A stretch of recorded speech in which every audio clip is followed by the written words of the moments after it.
मुस्तफ़ा जाने रहमत पे लाखों करोड़ों अरबों दुरूद सलाम। बिस्मिल्लाहिर्रहमानिर्रहीम। अस्सलामु अलैकुम वरहमतुल्लाहि वबरकातुहू। मेरी प्यारी इस्लामी बहनों और भाइयों, अल्लाह ताला हमें अपने मुक़द्दस मकामात की कदर करने, उनसे मोहब्बत रखने और उनकी बरकतों से फैज़ याब होने की तौफ़ीक़ अता फ़रमाए, आमीन। आइए आज हम सूरह आल इमरान की आयत नंबर 96 का तर्जमा सुनते हैं।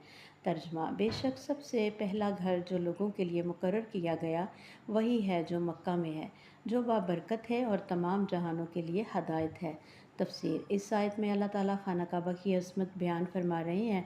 खाना काबा ज़मीन पर अल्लाह की इबादत के लिए बनाया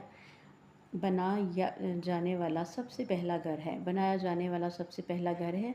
यह बाबरकत मुकाम है, दुनिया भर के मुसलमानों के लिए हदायत, इत्तेहाद और मोहब्बत का मरकज़ है। हर नमाज में मुसलमान इसकी तरफ रुख करते हैं। यह आयत हमें याद दिलाती है कि अल्लाह के मुक़द्दस मकामात से मोहब्बत ईमान की अलामत है। कितनी खुश नसीब हैं वो आँखें जो खाना काबा को देखती हैं, और कितनी खुश नसीब हैं वो दिल जो उसकी मोहब्बत में धड़कते हैं।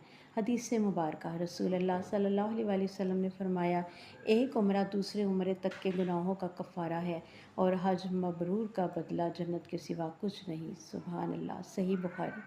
हमारे लिए ये सबक है कि खाना काबा अल्लाह की अज़ीम निशानियों में से है। हज और उम्रे की तमन्ना और दुआ करनी चाहिए।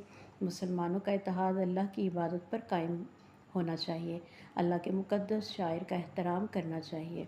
दुआ है रब्बे ज़ुल जलाल से, या अल्लाह हमें अपने मुक़द्दस घर की ज़ियारत नसीब फ़रमा, हमें हज व उम्रे की सादत नसीब फ़रमा, और हमारे दिलों को खाना काबा, कुरान करीम और अपने महबूब मोहम्मद मुस्तफ़ा सल्लल्लाहु अलैहि वसल्लम की मोहब्बत से भर दे, आमीन। और पूरी उम्मत मुस्लिमा को खैर व बरकत अता फ़रमा, आमीन या रब्बुल आलमीन।